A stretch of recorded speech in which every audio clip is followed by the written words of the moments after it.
We in here. Ready to get this party started. Okay,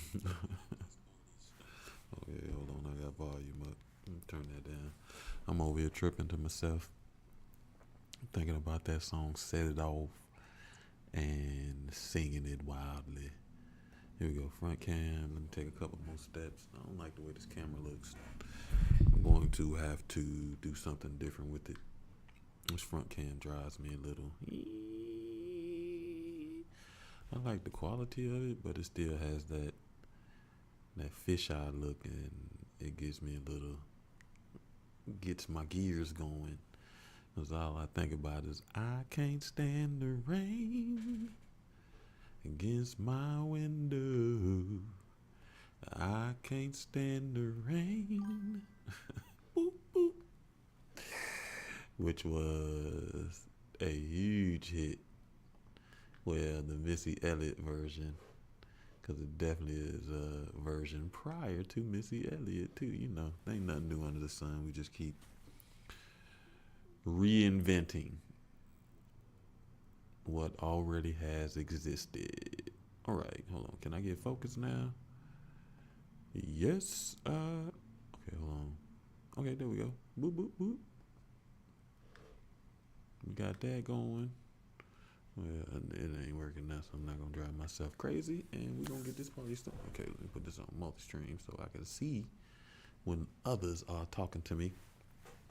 Great. Move this out the way. Here we go. So let's get this party started. So glad to be back with you for another episode of We on the Heart today.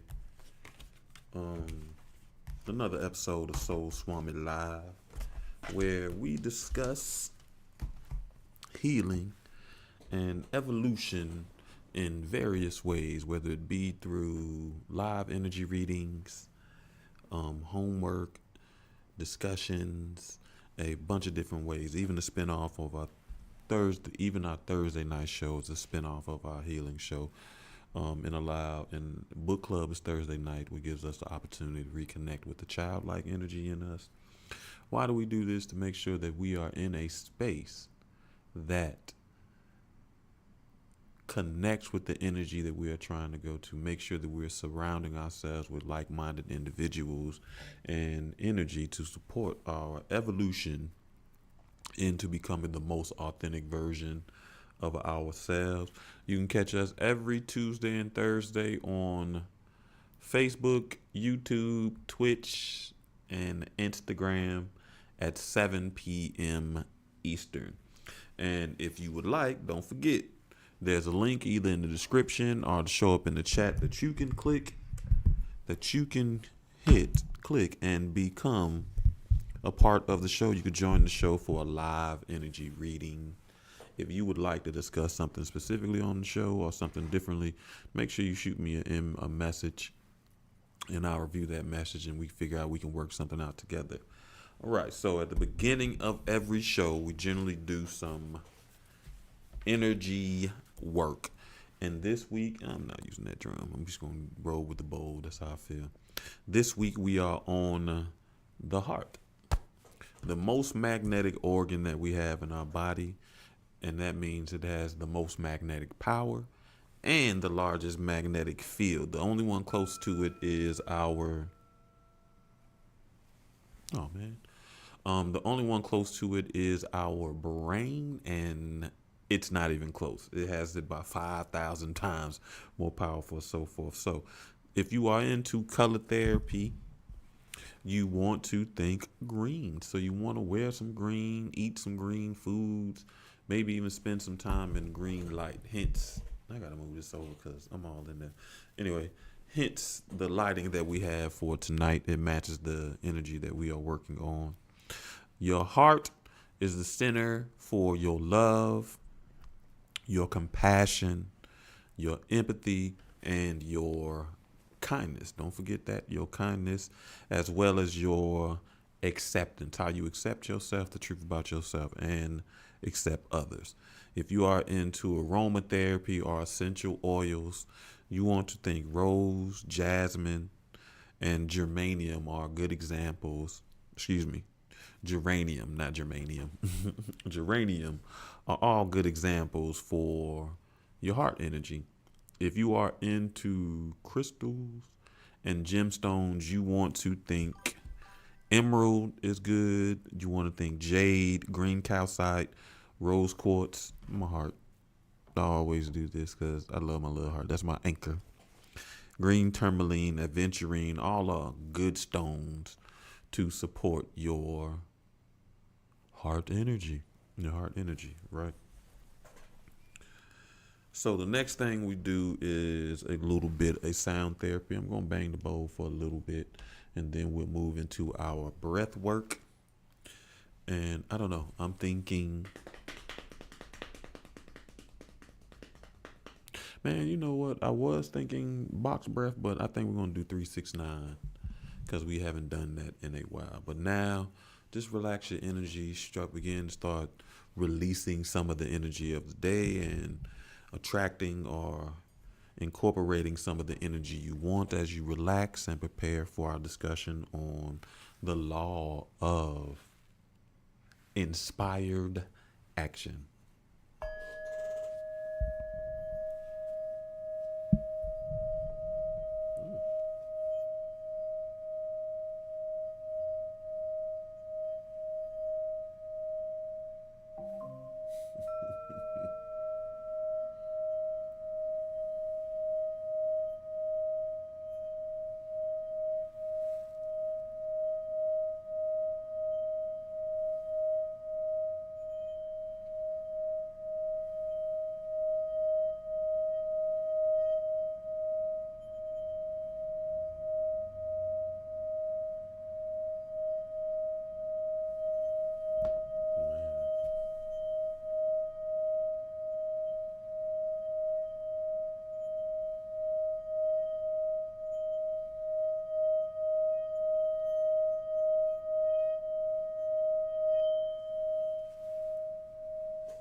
Although, well, this bowl is blue and it is set up on the frequency of your throat, which I believe is F.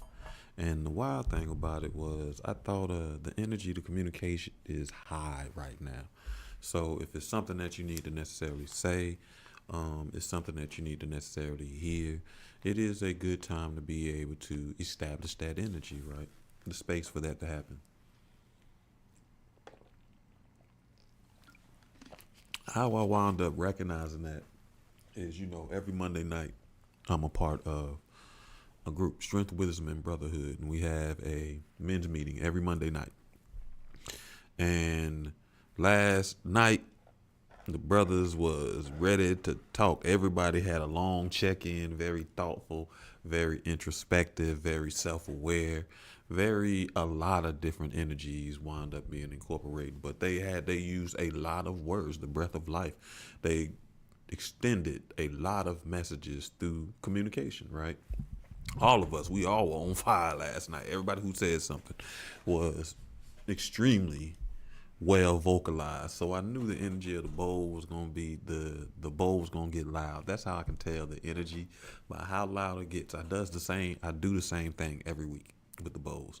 But some weeks they're extra wee, and as soon as I hit that bowl, it was wee, it was extra loud. So I recognize that the energy to communicate is very strong right now. So as we are aligning ourselves with the flow, make sure you align yourself with the energy that's current right now and take advantage of it. Communicate, communicate, communicate, communicate, communicate. Okay, so the next thing we'll do is our breath work. And this time we are going to do 369. If you don't remember what 369 is, it is you breathe in, you hold for 3 seconds, you release. You breathe in, you hold for 6 seconds, you release. You breathe in, you hold for 9 seconds, and you release. Here we go. That's getting on my nerves. So it was wrecking my nerves with the words written right over my face. But during this time, all you have to do is just focus on your energy and listen to the sound of my voice as I will keep the count for you. Again, focus on your breathing, focus on your energy, Focus on releasing energy that you don't want with the breaths out, and energy that you do want, and obtaining, incorporating energy that you do want with every breath in. On the count of three, we will start our breathing exercise. Again, it's 3, 6, 9. And just listen to the sound of my voice. On the count of three. 1, 2, 3. Breathe in. Hold for 3, 2, 3. Release. Breathe in. Hold for 6, 2, 3, 4, 5, 6. Release. Breathe in. Hold for 9, 2, 3, 4, 5, 6, 7, 8, 9. Release. Breathe in. Hold for 3, 2, 3. Release. Breathe in. Hold for 6, 2, 3, 4, 5, 6. And release. Breathe in. Hold for 9, 2, 3, 4, 5, 6, 7, 8, 9. And release. Last time, family. Breathe in. Hold for 3, 2, 3. Release. Breathe in. Hold for 6, 2, 3, 4, 5, 6. Release. Breathe in. And hold for 9, 2, 3, 4, 5, 6, 7, 8, 9. And while we're in this space of incorporating energy that we want, I want you to take some time and repeat these affirmations after me. These are heart affirmations to help ignite and support the energy of your heart. Love, compassion, empathy, kindness, and acceptance. All right.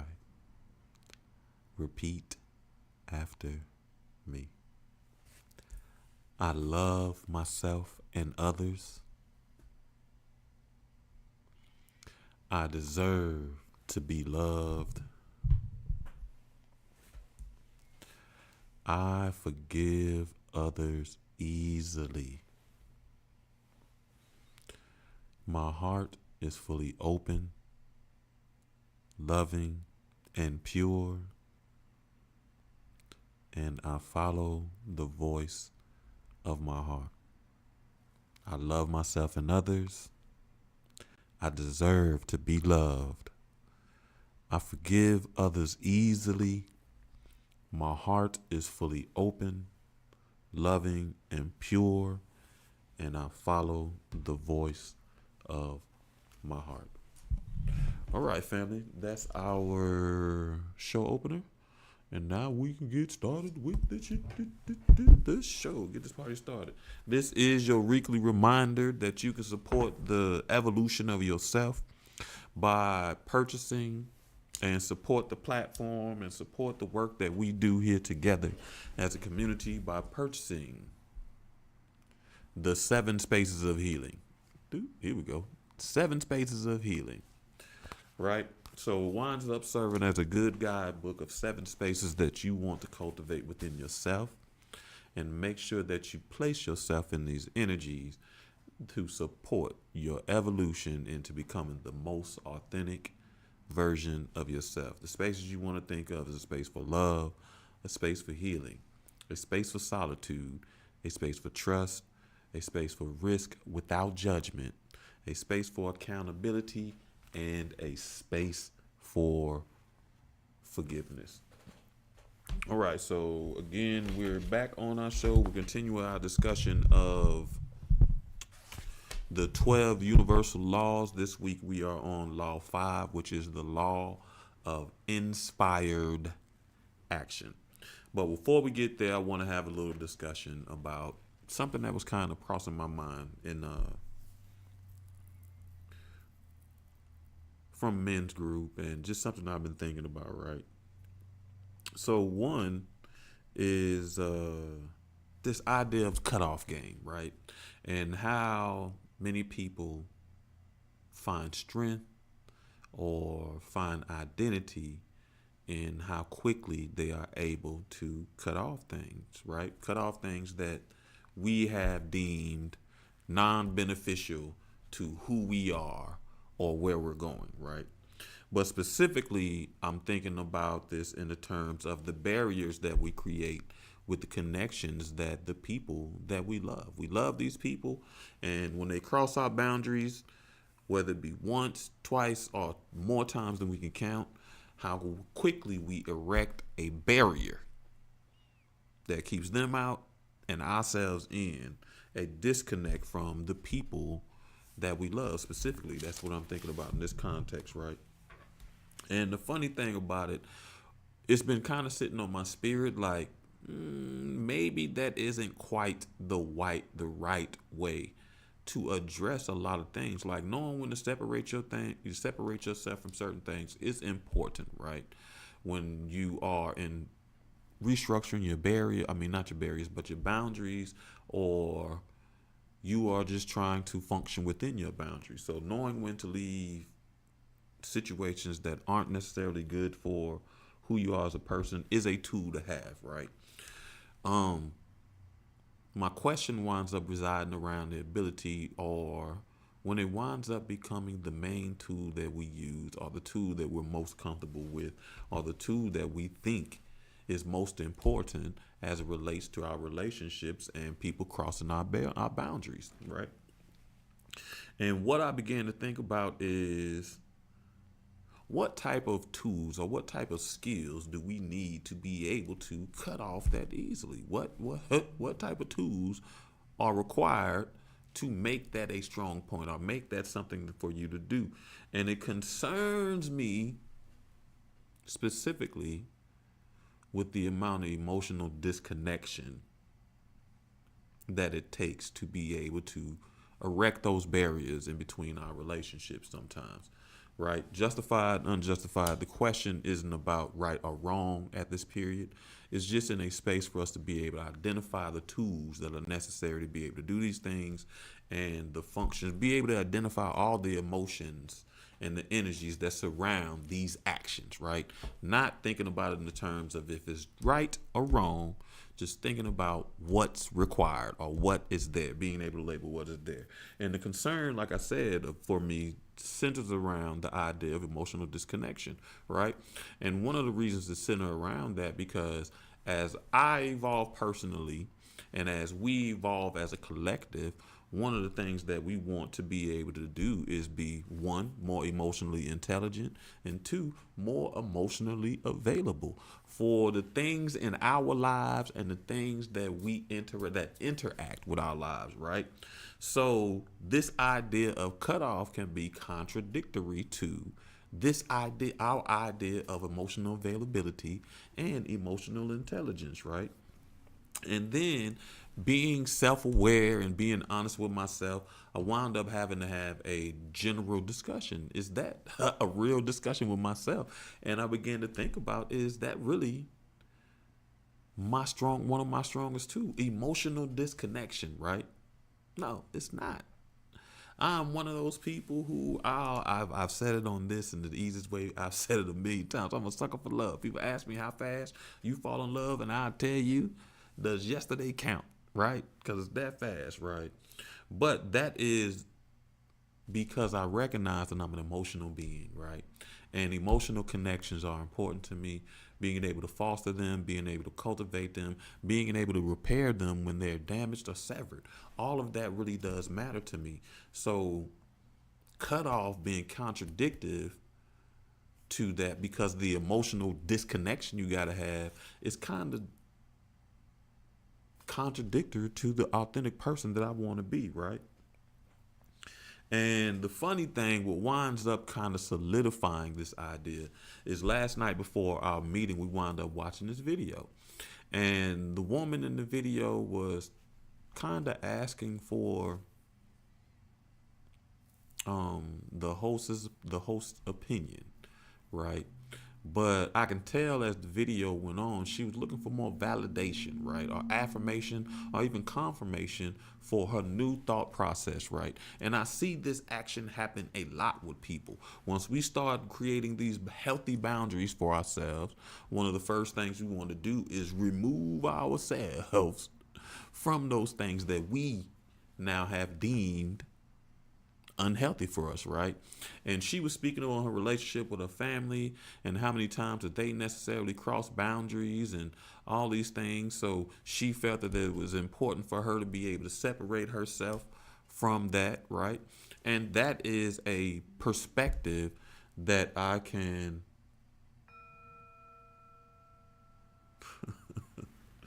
hold on. I gotta see this because I know these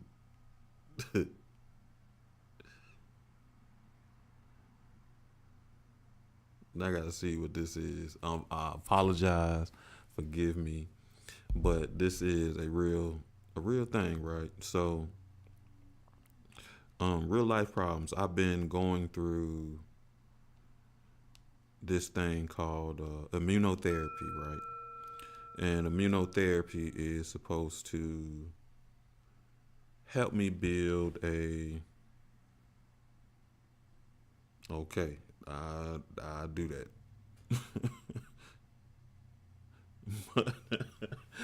Listen, it's supposed to help me build immunity towards some of my allergies. So it's a 5 year process. We're going through it. But I started this process on one insurance, right? But starting January, I'm on a new insurance. And they told us that when we switch over, if we're getting any type of procedures or any type of things done, that it would be automatically covered, right? Because we're switching over. So when I go to get my allergy shots, I'm sorry, we're so off topic right now, but it's just real life, right? Because we are vulnerable. We have real life discussions and all those things. So when I go to get my allergy shots with the new insurance, I checked, right? And come to find out, it's gonna be $1,000 for me to continue this. $1,000. Well, I didn't have to pay anything. Like before, it was supposed to be $8 for a shot, but they even covered the $8 shot, so I didn't have to pay a dime, right? But with my new insurance, they want me to pay for a lot of things, all the way up until my deductible is met and all this other stuff, right? So it's not what my people said, right? So I went and got my last shot, and they wind up telling me it was gonna be $1,000. So I'm working with my job to try to figure out what this thing is. So they just sent me an email talking about I owe them some money, right? I was checking to make sure it wasn't $1,000, right? It's still more than I want to pay as compared to what I was paying. Again, like I said, I was only paying $0. So this one is $198. But when that email came, sorry I got sidetracked, family. But I did have to check because, again, it's a real life issue, right? But back to what I was saying, talking about the cutoff game and the emotional disconnection that it takes and how that winds up concerning me because it's contradictory to my view of emotional intelligence and emotional availability. Not saying that creating those boundaries or having boundaries is bad. Is recognizing, again, we're not talking about good or bad, we're talking about what is, and being able to recognize the tools it takes to be able to cut off like that, which is one of the main tools is emotional disconnection, and then questioning if that level of emotional disconnection is alignment with who we are authentically becoming. And I recognize that it's not. It's not necessarily an alignment, right?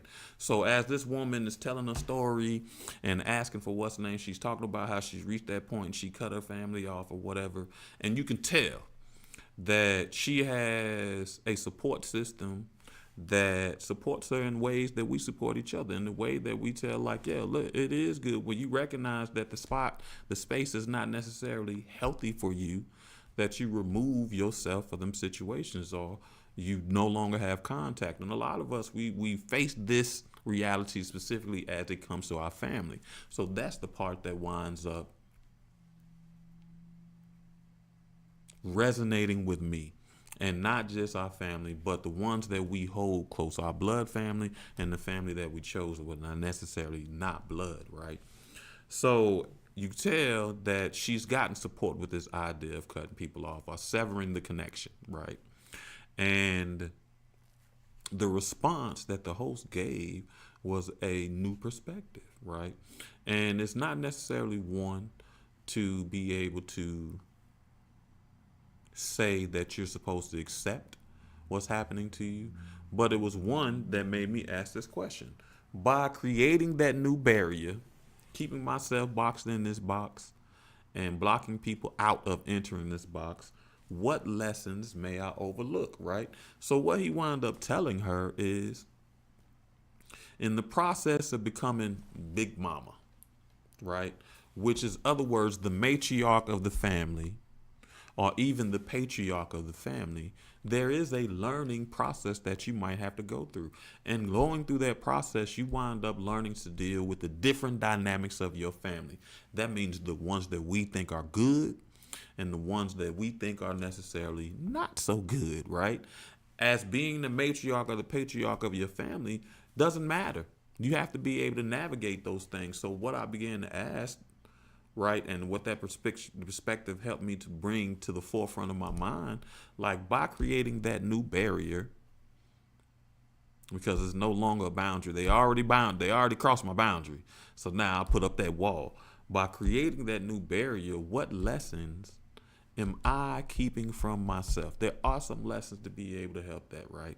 And being the patriarch or the matriarch of the family is not something that people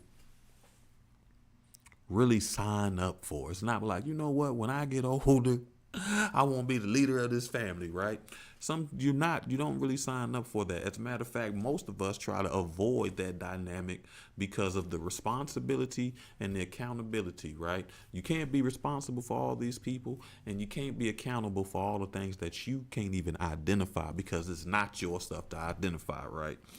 And I shared this with you all to be able to create a space for you to be able to have those real conversations with yourself and begin to start addressing if some of these ideas or some of these new behaviors or some of these affirmations, confirmations, whatever you want to call them, are actually in alignment with who you envision yourself to be or who you want to manifest yourself to be, or the authentic version of you. Like I said, specifically as a cutoff game, creating those boundaries, those walls. I always said walls work because they don't let no one see in, but they work so good that they don't even let you see out. And are there lessons that you may need from these interactions?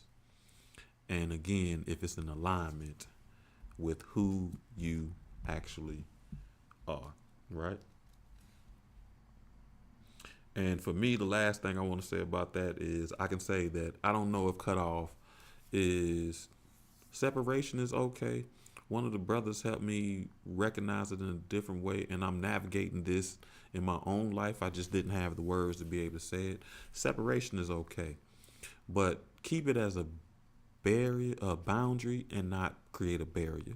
In the sense that I have a boundary, but within that boundary, there is still a path to my heart, right? There's still now before where it might have been five entryways in the gate.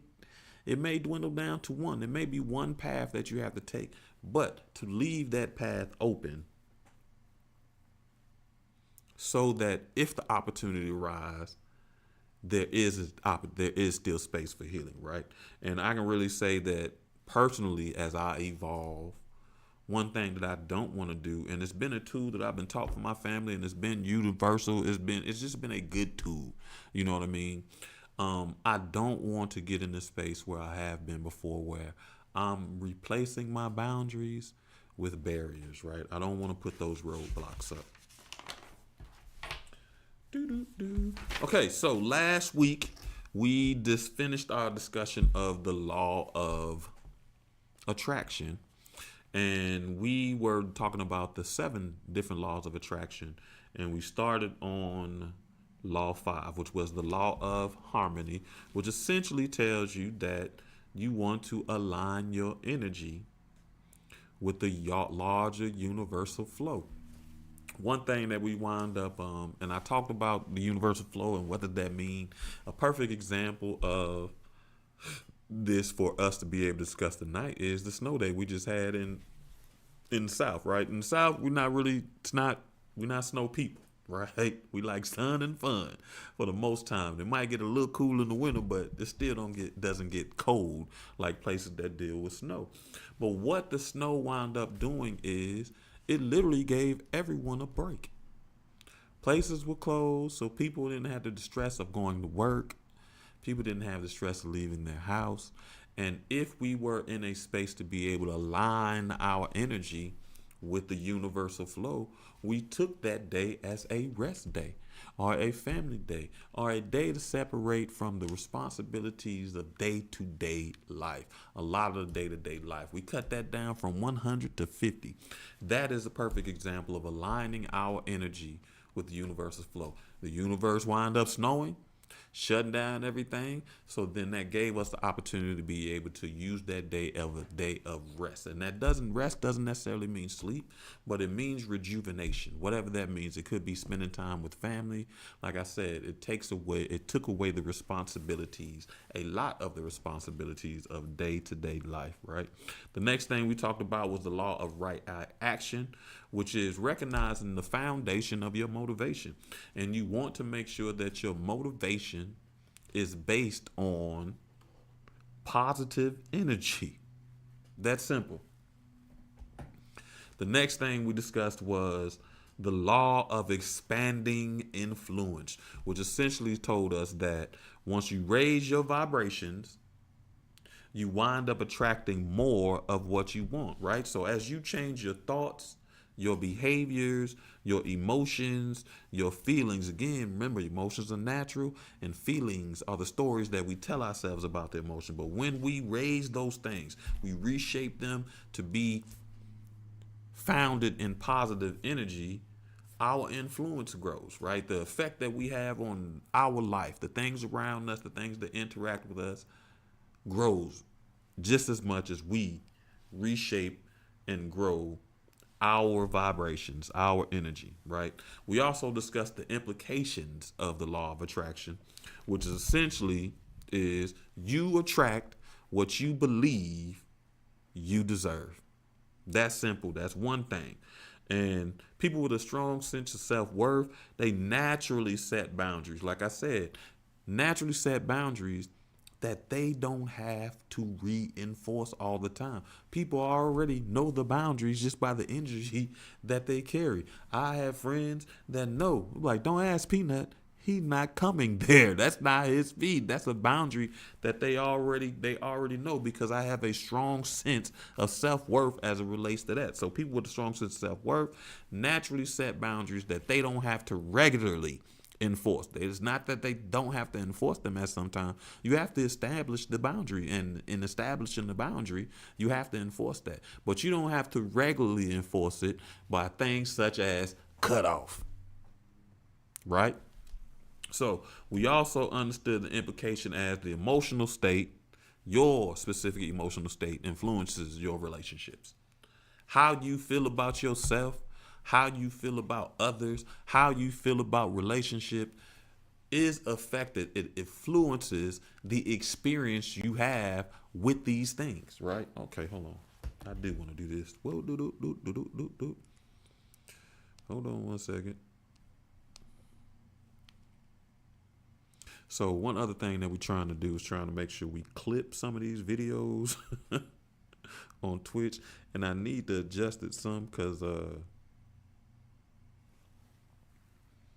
when I clip the video on Twitch, it winds up. Okay, no, don't do that. Discard clip. There we go. When I clip the video on Twitch, it winds up putting it in vertical, and I have all my stuff set up for horizontal, so I got to reset up my vertical so we can be able to do that. Another implication of the law of attraction was like attract like. What that means is people with similar emotional frequencies gravitate to each other. That's as simple as it is. Opposites attract, but likes stay together. That's what we understand. You find positive people with positive people. You don't find positive people hanging out with a group of negatives. Doesn't necessarily belong. The next implication was your expectations become your relationship patterns. How you feel about yourself, again, the expectations that you have for yourself becomes your patterns. Not necessarily just the expectations that you have for yourself, but those expectations you wind up placing on other people. And it's not a matter of if you're living up to the expectations, it's just the expectation you have for yourself, whether we live up to it or not. A lot of times when we're in those dynamics or those relationships where people aren't necessarily living up to our expectations, we talked about it a million times, relationships are a reflection of us. So if we are in relationships with people who are not living up to our expectations, the question then becomes, are we actually living up to our own expectations, right? And for a lot of us and a lot of different times, it's a lot easier to be able to recognize how someone else isn't living up to our expectations instead of having the real conversations with ourselves where we have to identify how we are not living up to our own expectation, which is creates part of that cycle of pointing the finger, right? But we learned the law of attraction is not about blame. It's about responsibility, that we are recognizing the role that we play in creating what we call our reality. Another implication was, again, as I just said, the law of attraction winds up encouraging responsibility and not necessarily blame, right? It brings about a sense of awareness where we have to have those real conversations with ourselves, where we have to be honest with ourselves, with who we want to be, and do our actions, thoughts, and behaviors actually match and support the person who we want to be, right? So that's where that discussion came, where we talked about cutting people off. Is that idea essentially on the surface? It seems like the right thing to do, right? They always teach us the most obvious answer is usually the right one, unless it's not. Because sometimes the most obvious answer is so far from the right one, because obvious a lot of times is based on past experiences. And depending on how we navigated those past experiences, our obvious can be a very jaded obvious. Jaded in the sense that it removes possibilities and we become right. So it winds up being, it brings about self-awareness. Last night, me and the brothers also had a conversation. As I said, it's open. It encourages responsibility and not blame. And one of the major conversations we had last night as brothers was about responsibility and accountability, right? And many of us find ourselves in this space that we are shifting from responsibility to accountability.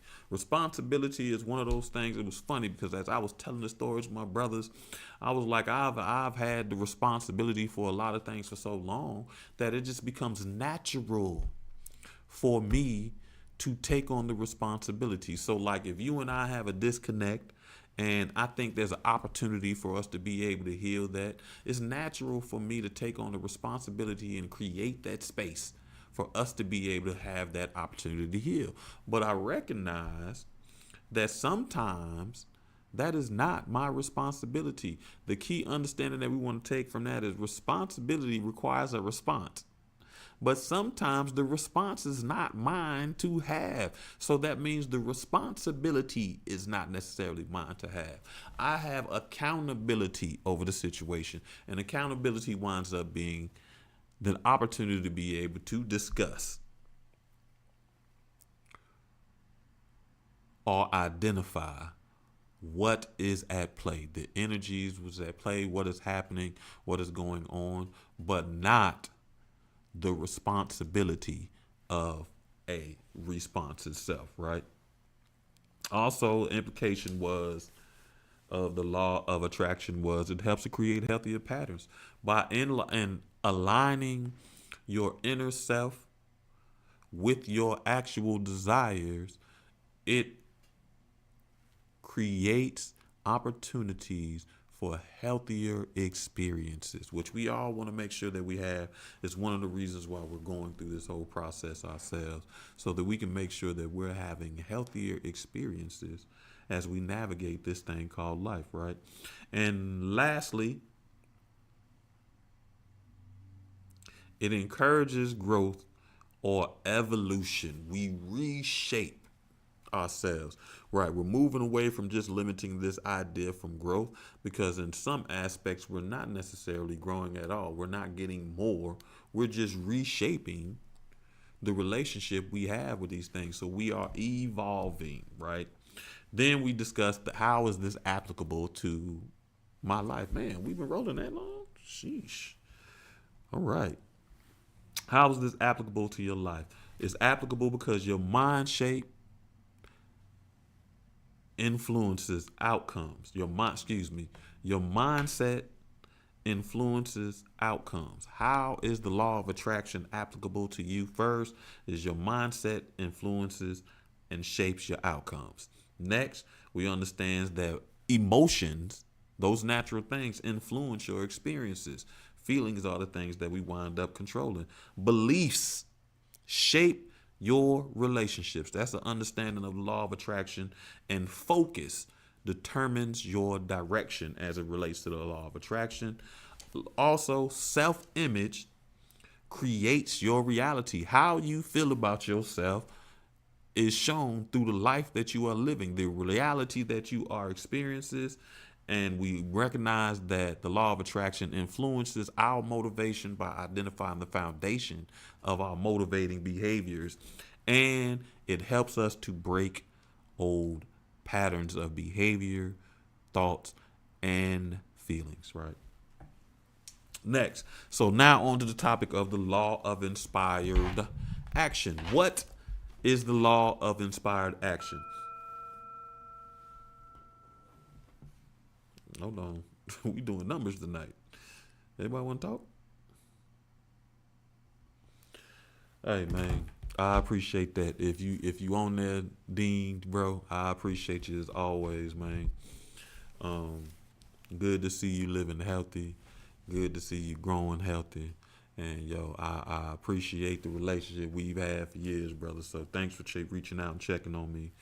Gratitude, black man. All right, so the law of inspired action. What does that mean? It essentially means to manifest what you desire, you must take aligned, intuitive, and purposeful actions to move you towards that goal. To manifest what you desire, you must take aligned, intuitive, and purposeful actions towards that goal. That's that idea of faith without works is dead. You can't just believe something. You can't just dream something. You actually have to take steps towards that, making that a reality. Even small steps. Small steps sometimes wind up being the biggest steps we could ever take. We don't always take leaps and bounds. A lot of times we take steps, tiny little steps, right? So, right, you can wind up spending all your time visualizing. You can spend all your time affirming. And you can have all the belief a person could have in this world. You will still need to put some action behind that. That is how you bring your dreams to life. A dream is only a dream until you tie actions and behaviors to them. And at some point, that dream will become your reality, right? Well, something that's important to point out through this, like, where does this action come from? This action will always come from clarity, right? Intuition, and recognizing the flow. when it's time to hold them, when it's time to fold them, when it's time to walk away, when it's time to run, when it's time to go forward, recognizing the flow and when the energy is correct for. Let me go ahead and cut this off because we doing numbers tonight for real. Boom. Every time I say something, we hear that boom, boom, boom. Right. So to go deeper, we want to make sure we understand what inspired means, right? Essentially, inspired means that the actions feel connected to what you want, right? They really feel aligned with what you want, what you have envisioned, what you have planned, what you desire for yourself, right? And you recognize that these actions don't feel forced and they're not fear driven. It just feels like something that just came to your mind, right? These actions are not out of desperation. I had a whole conversation with a friend today talking about hustling, right? One of the lines that came up, or one of the things that we want to understand that's important about the law of inspired action is there is no hustling out of desperation or fear, right? There's no hustling out of desperation or fear. And that was necessarily a huge change for me. No hustling out of desperation or fear, because a lot of things that we were taught, a lot of things that motivate us was based on the fear of what will happen if we don't do these things. Like what will happen if we don't do these things? Like many of us went to college because we were afraid of what would happen if we don't go to college. And they used to make it seem like if you don't go to college, you might as well go ahead and set your box up on the corner because that's where you're going to believe, right? So in this law of inspired action, the actions feel connected to what we want and what we desire by ourselves, and they're not forced and they're not fear-based because there is no hustling out of desperation, right? We're not doing things out of desperation. We're not waiting to the last minute. And even if we are caught ourselves in desperate times, we don't take desperate measures. Next. The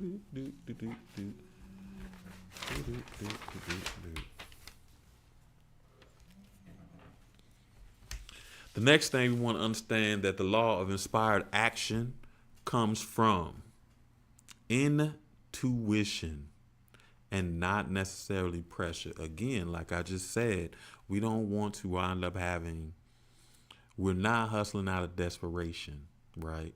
So desperation is not our motivation. Desperation is a type of pressure, feeling like we're last minute, living in survival. All of those are pressures that adversely affect your intuition and how intuitive you can be. What does that mean? Like, what does it, if it comes from intuition, what does that feel like, right? It winds up feeling like a simple nudge or a pull at you, or it pops in your mind like an idea, like those moments where you say, I just kind of feel like, and you wonder why you feel like that. Like, I won't wear green today. Or you know what? I feel like a cantaloupe today. Or I want to go dancing today. Or the one we wind up where a person pops in our mind. You know how they say you speak of the devil. You know what I mean? But those opportunities where a person pops in our mind, that's an example of where we wind up wanting to reach out to somebody. That is the example of our intuition speaking to us, right? Recognizing those moments that is intuition, those little ideas, those little things that lead us in a certain direction, that simple nudge or pull, right? The next thing we want to understand about the law of inspired action is it feels natural or energizing, right? Inspired action often feels unexpectedly right. I say this all the time. Like, I judge right and wrong a lot through my body because right feels right. It literally just feels right. I'm like, I don't know why it's right, but it feels right. That does not mean it doesn't feel scary. That does not mean it doesn't create some level of concern. It may do all of those things, but overall, one of the reasons those other emotions show up because the foundation is built on this idea of, it just kind of feels right. So inspired action often feels unexpectedly right. Like you can't even explain why it feels right. You just know that it is, right? Right. So next we want to discuss what is the science that supports this idea of inspired action. One, the first science that we want to discuss is this idea of cognitive priming. What does that mean? That simply means when you focus on a goal, your brain becomes primed to notice opportunities related to that goal, right? So prime means whenever I think about prime, I always think about painting, right? Primer is that first coat that you're supposed to put down. So when you lay down those other coats, it doesn't bleed through. It doesn't mess up those other coats. So prime winds up being the foundation. So cognitive priming is when you focus on a goal, your brain becomes primed to notice opportunities that support and relate to that goal, right? So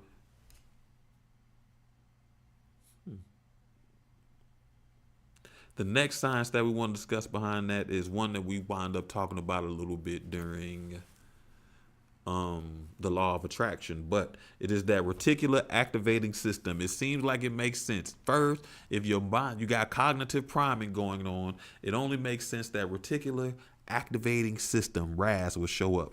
That simply is your brain filters out all the things that don't support what you think, right? Right. So it basically is the part of your brain that filters, and it shows what matters based on what you think about repeatedly. Not just one idea, but what have you incorporated into your thought processes, right? It highlights the information that support that goal, right? So that's why we're always conscious of the feelings that we get from these emotions, the stories that we tell ourselves about these emotions, because a lot of times the stories that we tell ourselves are reflective on what we really think. You know what I mean? In calm times, we always like to think that we're this type of person, right? And we already recognize when we talk about identity, how the role that selective memory plays in identity and when and how we see ourselves, and how easy it is for us to be able to forget things that we have done or may have done that do not support the idea of the identity that we have, right? So what happens with parents a lot of times, especially as they get older, we talk about this too, they have an idea that they were a good parent. And that can be true. So when we come as a child and have these discussions about certain things that they may have done that could be seen as not so good, they have no recollection of that. Again, selective memory plays in that role because the reticular activated system has helped them filter out the things that don't support that goal in their mind of being a good parent or a good person or a good individual, any of those things, right? And having made mistakes or having done some things wrong does not become the whole of your identity where you're no longer a good person. You can still be a good person and made mistakes. That just happens. To err is human, to forgive is divine. You dig? So the next science behind this is intuition, right? Intuition is simply subconscious pattern recognition. And we know that our subconscious creates 90% of the reality that we experience. So this comes into play. Our intuition is subconscious pattern recognition, right? So that nudge that you wind up feeling, or that nudge we discussed earlier, is simply your subconscious recognizing a pattern way before your conscious mind even has any whiff of it, has any idea that the pattern exists, right? So even when your conscious mind recognizes patterns, please understand that it's already flown through your unconscious mind first, because your unconscious mind is working harder, working just as hard, working more, or working in different domains than your conscious mind at times, right? So that nudge winds up being our subconscious mind recognizing the best move for ourselves, right? This is starting to bring in this idea of trust and why we say trust is to be given, not necessarily earned. Trust goes hand in hand with our intuition, specifically being able to trust ourselves. And how many times have you had that nudge and you told yourself, no, that's not right, right? Or don't do that, or don't do this, or don't do that, or don't do this, or that doesn't make sense, or anything like that. Or you even, it can be something simple like your spirit said, I want to wear something green. And you're like, I'm not wearing green today. That was your subconscious telling you, hey, today's a good day for green. And we easily ignore those opportunities while intuition is being exercised and our trust, our internal self-trust is being shaped, right? What time? K or that S? All right, we still rolling. We see we rolling. The next thing that we want to connect this to as far as the science behind the law of inspired action is dopamine, right? Dopamine is a chemical. So when you focus on a desire, when you visualize that desire, your brain will release dopamine, right? And dopamine increases your motivation. Hey, I'm going to put that down.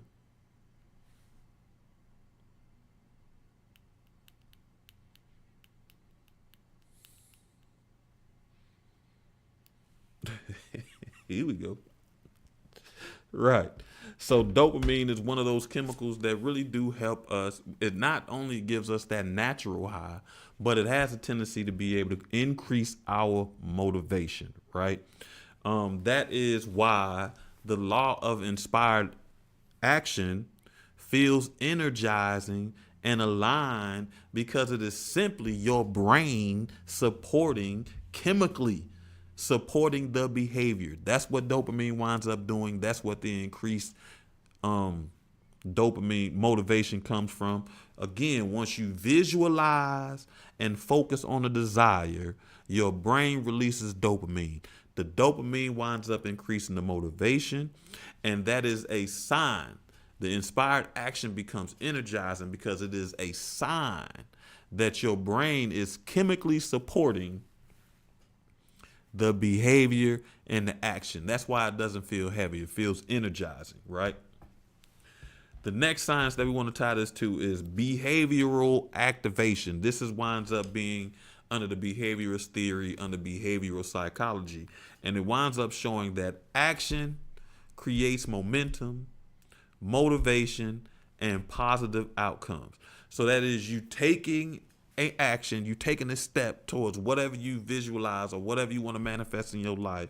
Your brain reinforces it through things like release of dopamine, chemically enforcing that, you know what I mean? Your intuition pointing you in direction, pattern recognition. And then you take those actions, right? So that's how behavioral activation winds up occurring from this idea of inspired action, right? So next, what are the implications of the law of inspired action? One is you cannot manifest through thought alone. So just saying affirmations, repeating affirmations, just thinking about these things, thinking about these ideas, reshaping your thoughts is not enough, right? Your dreams won't materialize through intention alone. You have to have some sort of behavior that supports your intentions, right? That is a major implication for the law of inspired action. It solidifies this idea of faith without works is dead, right? The next implication is that we want to make sure that we are aware of, as it relates to the law of inspired action, is that inner work must be followed by outer work, right? So that is you understanding that you are the co-creator of your universe and not just a passive observer. So once you do this inner work, right? And I've said this a bunch of times. Once we say that we want to change something or we want to be something different, the universe usually gives us an opportunity to exercise those skills that we want to say. So once we do the inner work, we then must have the outer work done. That means the behaviors must match who we have become internally. So if I'm a more forgiving person internally, the life is this an idea that I've subscribed to or ascribed to, then life will give me an opportunity to exercise that ability to forgive, to see if I'm really a forgiving person, because we are, again, the co-creators of our universe and not just passive observer. You are not just a passive observer. Right. The next implication winds up being you grow in trust for your intuition. You begin to trust yourself again, right? Your life becomes guided by the clarity and not survival, by those little nudges, by the truth that you hear, the pattern recognition of your subconscious. You wind up being able to trust yourself again in ways that you have lost that trust, right? The next implication is the motivation for your actions. You wind up taking your actions from alignment and not desperation. We're no longer living in that space of survival and worry. If I don't do this, what's the worst? We thinking of all the worst things that can necessarily happen, right? We acknowledge these, we identify these things, but we move, our behaviors move in action that is alignment with who we are, right? We stop fighting life and we begin to flow with that life that we want to lead, right? We rolling. I'm gonna do all this tonight. This tonight for us. We're gonna do all this. Let me see what else we got. All right, cool. We got 2 more pages of actual research and discussion. What? The next thing you wind up doing, and we talk about this a bunch. I've said it, we've changed how we say it, right? But you notice more synchronicities and opportunities, right? Life becomes less of a struggle and more of a series of meaningful coincidences, right?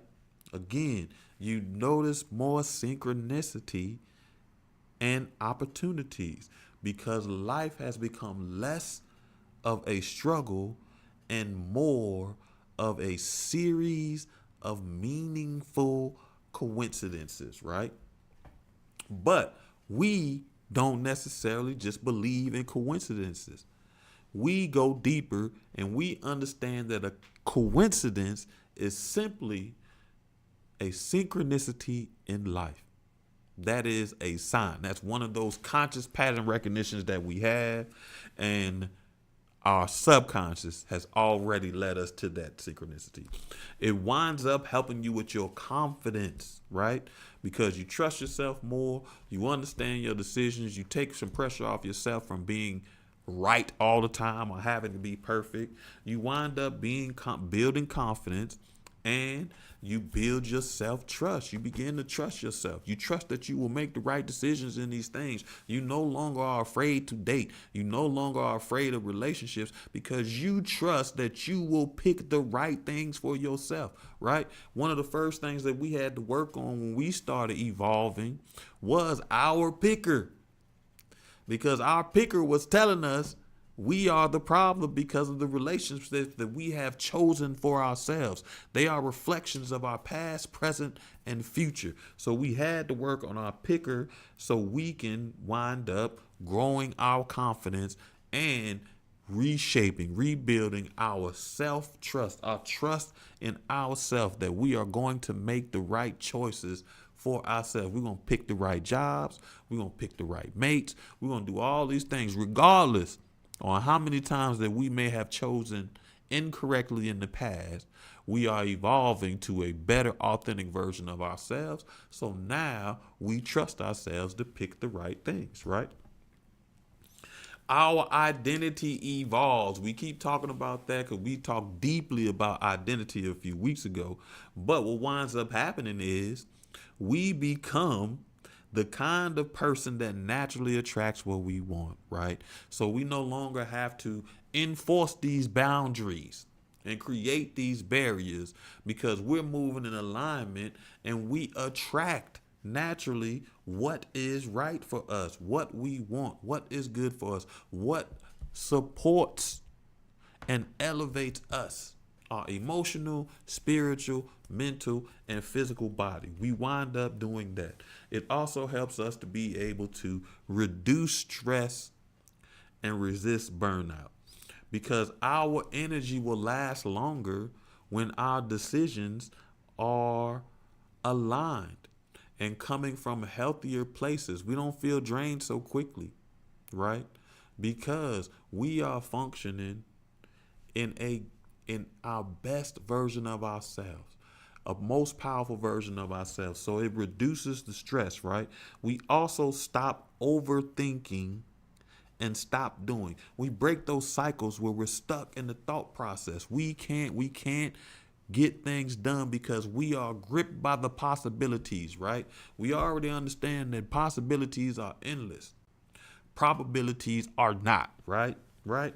But once we recognize the law of inspired action, we know at some point we'll have to take some sort of action. We have to take some sort of steps towards this goal. So we stop overthinking and actually start doing. Overthinking does no longer becomes a barrier for us, right? Last thing we're going to discuss for tonight as the law with the law of inspired action is how is all of this information that we discussed applicable to my life? How is this applicable to my life? Hold on. What's his name? Twitching.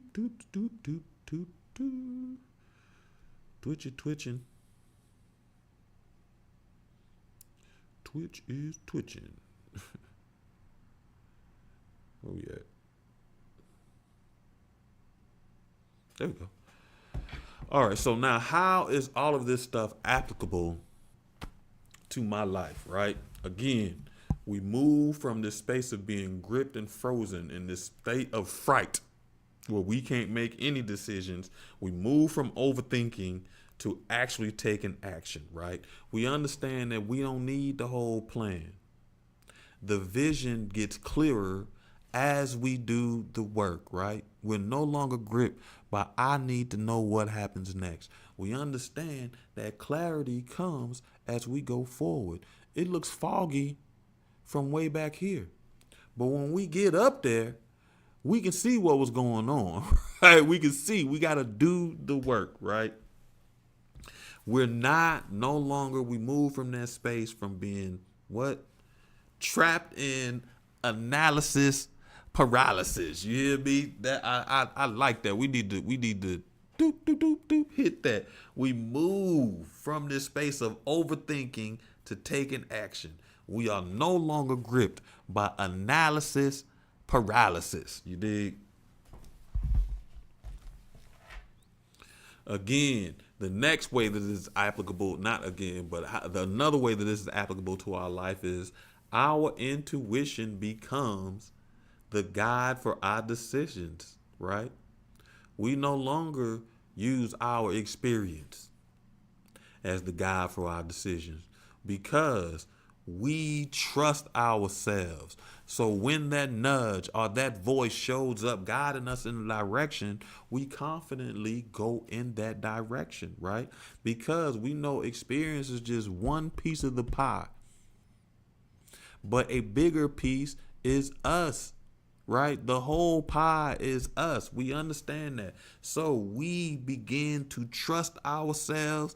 So we allow ourselves to be guided by our intuition. Our decisions are based off what our subconscious has recognized. Again, intuition is your subconscious recognizing patterns, right? So it winds up being that voice. So how this applicable to our lives? We grow in self-trust and allow our intuition to become our guide for our life decisions, not what we've learned from our experiences, but what our spirit tells us is right, right? Our actions begin to match our goals. We don't just have a dream of being a rapper. We go out there and get a mic. We start writing raps. We start going to events to be able to rap. We don't think that we're just going to start being a streamer, but we really start taking steps. We buy equipment. We create systems. We create ideas and guides for what our streaming will be. We don't just say that we want a new job, but we take those, we get the skills necessary for us to get the job that we want. We don't just say we want healthy relationships, but we take inspired action. You begin to take actions that match those goals. You don't just want a healthier relationship. You become a healthier version of yourself so that you can have healthier relationships, right? Because if the person you were could get those relationships, you'd already have them, right? The next way that is applicable to your life is you wind up breaking old cycles and patterns, right? You feel that nudge, you follow that nudge, and now you get new outcomes because you trust yourself. You break them old patterns, especially that pattern of overthinking, because you recognize at some point you got to stop thinking and you got to start doing. So we break those old patterns because we trust ourselves to make the right decisions. We trust ourselves that our instincts, our intuition will guide us in the right way. And that gives us better outcomes, right? Better outcomes, right? The next thing, trust grows. Is applicable. Trust is a huge thing. This is why we keep saying trust is not to be earned, is to be given. Trust is to be given, not necessarily earned, because trust starts with yourself. You have to give yourself trust. Imagine thinking trust has to be earned. Where does self-trust fit into that idea? Because you have to earn trust for yourself. Think about that for a minute. How do you earn self-trust? You don't. You just give yourself trust. And you take those actions because you trust. Now, they're not always going to be the right action, but you don't turn and then be like, I don't trust myself anymore, because you've made a mistake. You understand that, and you apply different type of tools, but you trust yourself. So your trust grows. Your trust with self, which easily reflects to other people. Your confidence grows, and your intuition becomes stronger. And then you start taking those meaningful steps because they have became easier to do because you're confident, you trust yourself, and now you get things done faster, right? Your dreams become reality a whole lot quicker because you trust yourself. You are functioning under this law of inspired action. That's what it means, right? The next way is applicable to your life is opportunities align with you. The things that show up for you are aligned with you, right? And even when they don't, you have the tool to be able to recognize that, right? So, for example, I got an opportunity to do we've been blessed to get a couple of opportunities to have some partnerships, right, with brands and things like that, right? And I got an opportunity to do a VPN, right? And overall, the VPN company looks legit, but it was something about the opportunity that didn't sit right with my spirit. I read the reviews and I noticed a lot of people that the VPN was offering a week free trial, which a lot of people do that, right? But one thing that kept coming up in the comments on the company was they automatically charge you for that week free trial. You get charged immediately. You don't get a free week. And people were having an issue with that. And because of that, that didn't align with me that much. As much as I may have wanted to do a VPN, I don't want the people that I put in that direction to deal with that dynamic. If they're getting something free, they want to be able to experience it free and then make the choice on if they want to extend it longer, right? So opportunities wind up aligning with you, right? And when they don't, you'll be able to recognize, which is what the point of that story was. So as you move with intention, you naturally encounter more helpful people. You naturally encounter more resources and things of that nature, right? It feels like being guided into the right rooms and the right situations, right? It winds up just feeling natural. Like, man, this just feels like it was for me. That's why we have that idea that if it's for you, you don't have to work that hard, which isn't necessarily true. But it is true as it relates to this law of inspired action. If it's for you, the actions you take will be in alignment, right? They will be in alignment. The next way it's applicable to your life is you become more purposeful, or essentially more proactive and less reactive, right? You become more purposeful. So you start doing things for the purpose and not in the response to what has happened, right? Again, that's that shift from our experience being our guide to our intentions being our guide. What is our intuition being our guide? What is our motivating factor for this, right? Right? Why are we doing this? Are we just responding to the experiences of our past? Well, this showed me this, so I can't do that anymore. Or are we trusting ourselves to be able to make the right decisions?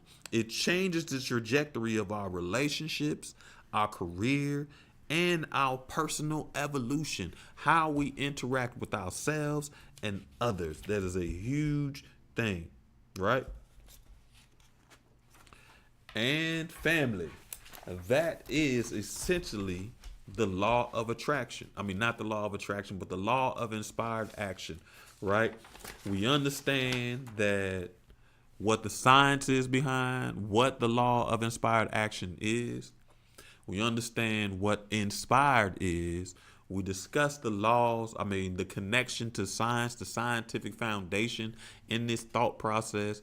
We discussed the implications of the law of inspired action, and we discussed how is it applicable to our lives. How can we put this information to use in our own life, right? So that's important.